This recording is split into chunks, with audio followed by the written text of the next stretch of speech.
ঈদ মোবারক দর্শক, news 24 Eid special sports টাইমে আপনাদের সবাইকে স্বাগত। সঙ্গে আছি আমি আল মাহমুদ ফাহিম এবং আমাদের সাথে আছে একজন বিশেষ অতিথি যিনি বাংলাদেশ জাতীয় ক্রিকেট দলকে নেতৃত্ব দিয়েছেন এবং তার নেতৃত্বেই বেশ কিছুদিন আগে গ্লোবাল সুপার লিগের শিরোপা জিতেছে রংপুর রাইডার্স। দর্শক, আপনারা হয়তো ইতিমধ্যে বুঝে গেছেন আমাদের সেই বিশেষ অতিথিটিকে। তিনি আর কেউ নন, আমাদের সঙ্গে আছেন নুরুল হাসান সোহান। আজকে তার সঙ্গে আড্ডা হবে, আমরা তার অনেক জানা অজানা গল্প জানবো। সোহান, আপনাকে নিউজ 24 ঈদ স্পেশাল স্পোর্টস টাইমে স্বাগত। ধন্যবাদ। সোহান ভাই, ঈদ মানেই তো আনন্দ, ঈদ মানেই তো উৎসব। আমরা আসলে জানতে চাই নুরুল হাসান সোহান আসলে ঈদের দিনটা কিভাবে কাটায়, আসলে ঈদের দিনটাতে কি করে সোহান? না, প্রথমেই সবাইকে ঈদ মোবারক। আমার কাছে মনে হয় যে ঈদ আমাদের সবার জন্য খুবই গুরুত্বপূর্ণ একটা দিন এবং সবাই আমার কাছে মনে হয় যে এই দিনটার জন্য অনেক দিন ধরে ওয়েট করি। সব থেকে বড় জিনিস আসলে ওইভাবে কোনো প্ল্যান করা হয় না, বাট টু বি অনেস্ট ফ্যামিলির সাথে সময় কাটাতে খুব ভালো লাগে এবং ছোটোবেলার অনেক বন্ধু বান্ধব যারা আছে যাদের সাথে অনেক দিন নর্মালি দেখা হয় না, যদিও আমি অনেক বেশি আড্ডাবাজ, তো আমার কাছে মনে হয় যে এই দিনটা আড্ডা দিয়ে অনেক বেশি মজা পাই। আমরা আসলে জানতে চাই, ক্রিকেটার হিসেবে তো আপনার অনেক ব্যস্ত সময় পার করা হয়, যখন সুযোগ পান ঈদের সময় আসলে পরিবারের সাথে ঈদটা কি কাটাতে পারেন কিনা, বা পরিবারের সাথে ঈদটা কীরকমভাবে কাটে আসলে? না, অবভিয়াসলি দেখেন, হয়তো খেলার কারণে অনেক সময় ঈদ দেশে করা হয় না, বা খেলা থাকলে ওই সুযোগটা পাওয়া যায় না। ইভেনচুয়ালি আগে যেরকম নর্মালি ঈদের ছুটিটা অনেকদিন পাওয়া যেত, এখন হয়তো এভাবে পাওয়া যায় না, বাট সময় পেলে অবশ্যই, যেহেতু আমার হোম টাউন খুলনায় যাওয়ার চেষ্টা করি এবং খুলনায় ঈদটা করার চেষ্টা করি। অ্যাট দ্য সেম টাইম আসলে ফ্যামিলির সবাই থাকে, কাজিনরা থাকে, চাচা ফুপি সবাই একসাথে থাকা, এবং যেটা বললাম যে অনেক বেশি বন্ধু বান্ধব যাদের সাথে হয়তো থ্রু আউট দ্য ইয়ার খুব বেশি একটা দেখা হয় না, তো এটা একটা সুযোগ পাওয়া যায় যে সবাই একসাথে মিলে আড্ডা দেওয়া। সোহান ভাই, ছোটোবেলাতে তো ঈদের অনেক স্মরণীয় স্মৃতি থাকে। আমরা আসলে জানতে চাই নুরুল হাসান সোহান আসলে ছোটোবেলার ঈদটা না বড়োবেলার ঈদ, কোন ঈদটাকে আসলে বেশি মিস করে, আর হচ্ছে কোন ঈদের স্মৃতিটা আসলে মধুর? না, অবভিয়াসলি আমার কাছে মনে হয় যে প্রত্যেকটা মানুষের ক্ষেত্রে ছোটোবেলার ঈদটা একটা আলাদা রকম মজা থাকে, কারণ ওই সময় হয়তো কোনো রেসপন্সিবিলিটি থাকে না, অনেক বেশি প্ল্যানিং থাকে। এখন হয়তো রেসপন্সিবিলিটি এবং ব্যস্ততার কারণে আসলে ওইভাবে কোনো কিছু প্ল্যান করা হয় না, বাট টু বি অনেস্ট ছোটোবেলার ঈদগুলো অনেক বেশি মিস করা হয়। এখন ছোটোবেলা তো সালামি কালেক্ট করতেন, এখন সালামি দিতে হয়। আসলে সালামিটা কিভাবে দেওয়া হয়, কারা আসলে সালামির জন্য? দুই রকম ট্রানজ্যাকশন, বাট আমার কাছে মনে হয় দুইটাই খুব এনজয় করি। ইভেনচুয়ালি এখনও আমি সালামি পাই আমার সিনিয়রদের কাছ থেকে। অ্যাট দ্য সেম টাইম যারা আমার ছোট আছে, কাজিন আছে, তাদের সালামি দিতে আসলে খুব ভালোই লাগে। সোহান ভাই, ঈদের দিনটাতে তো আসলে অনেক রকমের খাবারের পসরা সাজাই আমরা। ঈদ মানে খাওয়া দাওয়া, ঘোরাফেরা। সোহান আসলে ঈদের দিন কোন জিনিসটা সব থেকে বেশি খেতে পছন্দ করে, যে ঈদের দিনটা আসলে সোহানের কোন জিনিসটা দিয়ে শুরু হয় খাবার? না, অবভিয়াসলি একটা রুল আছে যে আমাদের ফ্যামিলিতে যেহেতু পাশাপাশি আম্মু অনেক রান্না বান্না করে, হয়তো আম্মু সেমাইটা রান্না করে বা গরুর মাংসটা অনেক ভালো করে, এবং সকালে আমরা আসলে যেহেতু চাচা আছে, কাজিন আছে, নামাজ পড়ে আমরা আমার দাদা বাড়ির পাশে, তো ওইখানে খিচুড়ি এবং আলু ভর্তা বা কিছু ধরনের ভর্তা দিয়ে আমরা আসলে সকালে যে নামাজ পড়ে আসার পরে ব্রেকফাস্টটা করি, এটা আমার কাছে মনে হয় যে অনেক বেশি মজা লাগে। সোহান ভাই, হয়তোবা দেশের বাহিরে ক্রিকেটের পারপাসে দেশের বাহিরে ঈদ করা হয়েছে, সেই ঈদটা আসলে কীরকম হয়, মানে দেশের বাহিরে যখন আপনারা ঈদ করেন, এটা একটু আসলে জানতে চাই। না, ওই সময় আসলে যেহেতু হয়তো টিমমেটদের সাথে থাকা হয়, বা হয়তো কোনো সময় প্র্যাকটিস থাকতে পারে বা খেলা থাকতে পারে, ওই আমেজটা পাওয়া যায় না, হয়তো বা নামাজটাও ঠিকমতো পড়া যায় না, বাট আমার কাছে মনে হয় যে যদি সময় পাওয়া যায়, টিমমেট যারা একসাথে থাকে, একসাথে যতটা সময় পাওয়া যায় যে এনজয় করা, বা কোনো জায়গায় একসাথে খেতে গেলাম, বা ঈদের নামাজটা যদি সম্ভব হয় একসাথে পড়া, এটাই আসলে। বাট প্রফেশনালি যদি কোথাও যাওয়া হয় ঈদের সময়, আসলে ঈদটা নিয়ে এত বেশি মাথায় থাকে না, কারণ আমার কাছে মনে হয় যে অবভিয়াসলি প্র্যাকটিস অথবা ম্যাচ কোনো ধরনের একটা প্ল্যানিং থাকে, ওইটা নিয়ে বেশি ব্যস্ত থাকা হয়। সোহান ভাই, ঈদ আসলে একটা মজার, ঈদের কি এরকম কোনো মজার স্মৃতি আছে কি না, যে আপনার যে ঈদের ওই স্মৃতিটা আমাদের সাথে শেয়ার করতে চান? আসলে ঈদে খুলনায় থাকলে আসলে অনেক মজাই হয়, অনেক ধরনের মজাই করা হয়, কাজিনরা আসে, সবাই ফ্রেন্ড সার্কেল আছে।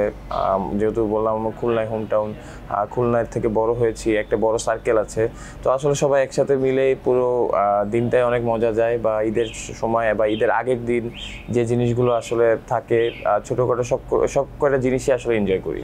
দর্শক, ঈদ স্পেশাল স্পোর্টস টাইমে সময় হলো একটা বিরতির। ফিরছি কিছুক্ষণ পর, আমাদের সঙ্গেই থাকুন। দর্শক, বিরতির পর আবারও স্বাগত ঈদের স্পেশাল স্পোর্টস টাইমে। আমি সঙ্গে আছি আল মাহমুদ ফাহিম। সোহান ভাই, ক্রিকেটে আসার পিছনে আসলে আপনার মূল ইন্সপিরেশনটা কি? আপনি আসলে আমাদের ফ্যামিলিটাই স্পোর্টস ব্যাকগ্রাউন্ড। আব্বু, আমার মামা, তারপর আমার আঙ্কেল, সবাই আসলে ফুটবলের সাথে জড়িত ছিল। টু বি অনেস্ট, ছোটোবেলা থেকে স্পোর্টস নিয়ে সবসময় থাকার চেষ্টা করতাম। মানে ছোটোবেলায় হয়তো একটা সার্কেল ছিল যারা একসাথে খেলতাম। তো স্কুল যখন না থাকতো তখন হয়তো সকালে ক্রিকেট খেলতাম, বিকালে ফুটবল, এবং ইভেনচুয়ালি সন্ধ্যার পরে হয়তো ব্যাডমিন্টন খেলা হতো। ওই সময় আসলে এরকম প্রফেশনাল নিয়ে কোনো কিছু ছিল না, বাট স্পোর্টসটা মন থেকে অনেক বেশি এনজয় করতাম। ওইটাই আসলে করার চেষ্টা করতাম। বাট আস্তে আস্তে বড় হওয়ার সাথে সাথে আমার কাছে মনে হয় যে ক্রিকেটের প্রতি ভালোবাসাটা গ্রো আপ হয়েছে।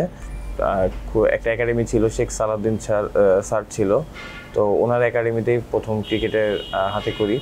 ওইখান থেকে আসলে শুরু হয়েছে ভিতরে আস্তে আস্তে আসা। সোহান ভাই, আপনার ক্রিকেট ক্যারিয়ারে আপনি অনেক ম্যাচ অধিনায়কত্ব করেছেন, বাংলাদেশ দলকে নেতৃত্ব দিয়েছেন। আবার আপনার নেতৃত্বেই আসলে গ্লোবাল সুপার লিগের শিরোপাটা রংপুর রাইডার্স জিতেছে। আমরা এই সম্পর্কে একটু জানতে চাই, স্মৃতিগুলো সম্পর্কে জানতে চাই। তখন কীরকম অনুভূতি হয়েছে আসলে? না, দেখেন, আমার কাছে মনে হয় যে অধিনায়কত্ব করা সবসময় এনজয় করি। বাট টু বি অনেস্ট, আমার কাছে মনে হয় যে আমরা যে কালচারে আছি এই জায়গা থেকে আমাদের হয়তো ইমপ্রুভ করার অনেক জায়গা আছে।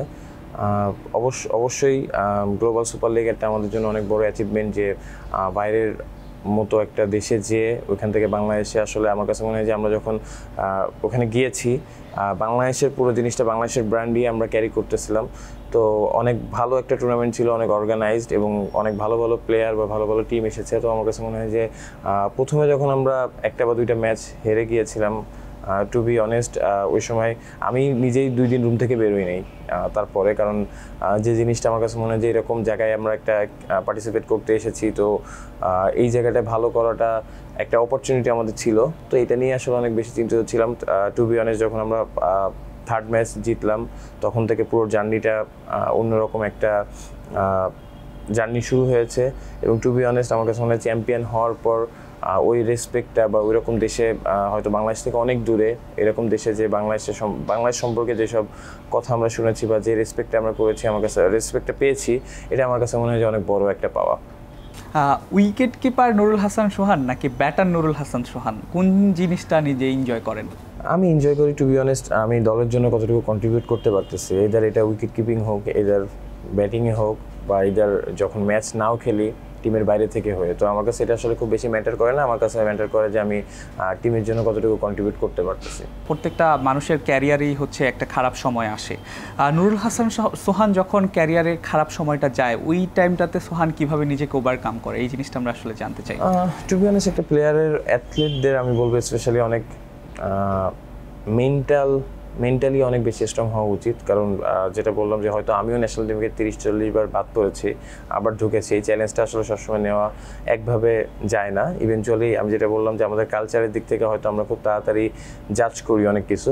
তো টু বি অনেস্ট, সব কিছু মিলায়ে জিনিসটা ডিফিকাল্ট থাকে। But at the same time আমার কাছে মনে হয় ফ্যামিলি বা ফ্রেন্ডস যারা আমার কাছে আছে বা কাছের মানুষ আছে, তাদের মোটিভেশনটা অনেক দরকার, এবং ইন্সপায়ারিং কথাগুলো আসলে অনেক সময় ইন্সপায়ার হয়। অনেক সময় নিজেকে অনেক ডাউন লাগে, বাট ওই জায়গা থেকে নিজেকে আবার মোটিভেট করে নিয়ে আসাটা আসলে একটু ডিফিকাল্ট। বাংলাদেশ ক্রিকেটে যে পঞ্চপাণ্ডব আমরা বলি, মাশরাফি, সাকিব আল হাসান, তামিম ইকবাল, মুশফিকুর রহিম, মাহমুদুল্লাহ রিয়াদ, তাদের ইতিমধ্যেই বেশ কয়েকজন ক্রিকেটার অবসরে চলে গেছেন।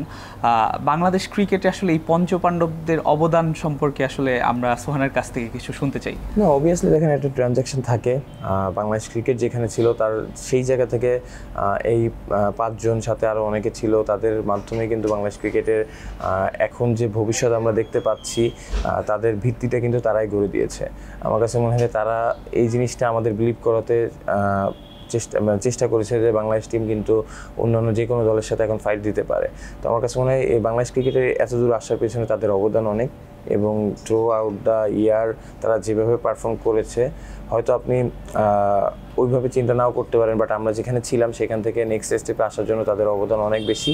এখন আমার কাছে মনে হয় যে নেক্সট যে জেনারেশন আসতেছে, ক্রিকেটটাকে আরেকটা নেক্সট লেভেলে নিয়ে যাওয়াটা আমাদের রেসপন্সিবিলিটি, এবং অবভিয়াসলি তারা আমাদের সবসময় ইন্সপায়ার করে থাকে।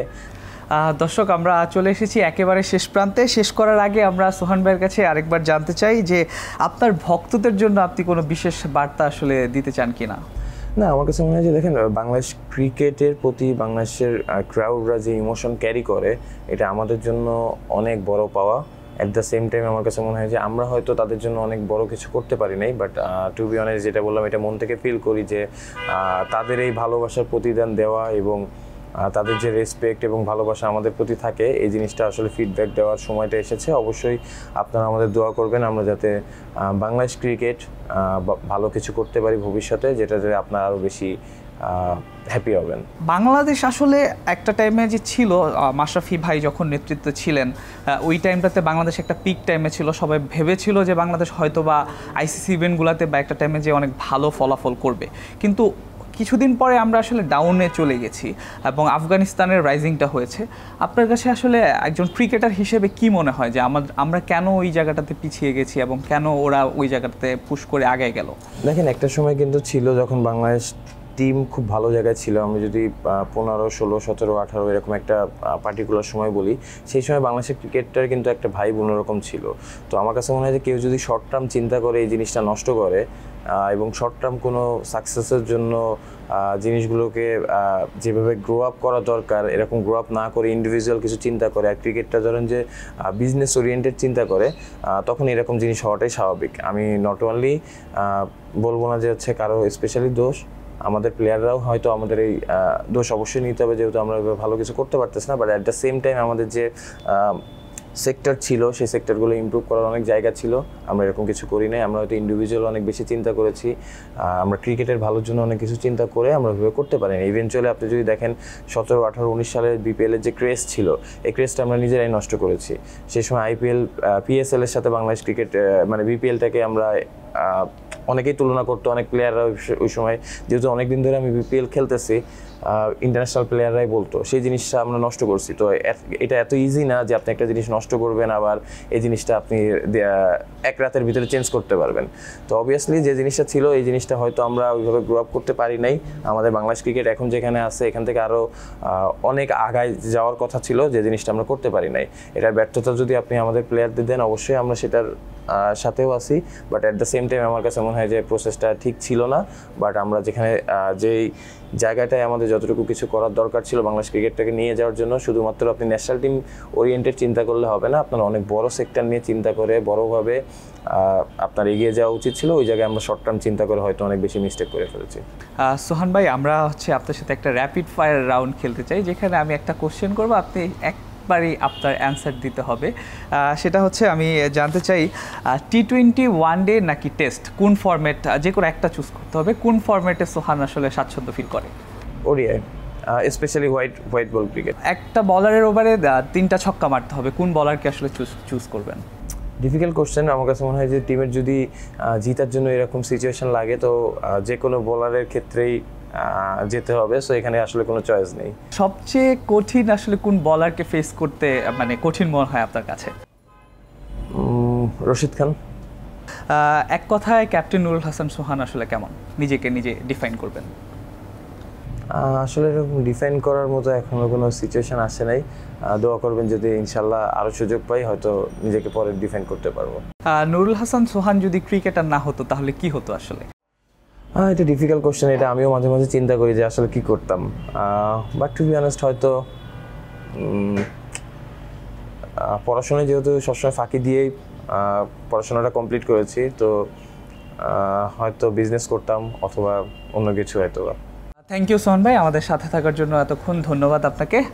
আপনি আসলে ভক্তদের কিছু বলতে চান কিনা? ঈদ সবার জন্য অনেক আনন্দের ব্যাপার, সবাইকে অনেক অনেক ঈদ মোবারক। এবং সবাই যে ঢাকার বাইরে যারাই যাচ্ছেন, যেখানে যাচ্ছেন, সেফলি যাবেন এবং সেফলি থাকবেন। সবার জন্য অনেক অনেক শুভকামনা, এবং আমার জন্য দোয়া করবেন, আমাদের জন্য দোয়া করবেন। দর্শক, এই ছিল নিউজ 24 ঈদ স্পেশাল স্পোর্টস টাইমে। আপনাদের সাথে ছিলাম আমি আল মাহমুদ ফাহিম। আমাদের সাথে থাকার জন্য ধন্যবাদ সবাইকে। হয়তো আবারও দেখা হবে আগামী ঈদে নতুন কোনো অতিথির সাথে। ততক্ষণ পর্যন্ত সবাই সুস্থ থাকুন, ভালো থাকুন, নিউজ 24 এর সাথেই থাকুন। সবাইকে আবারও ঈদ মোবারক।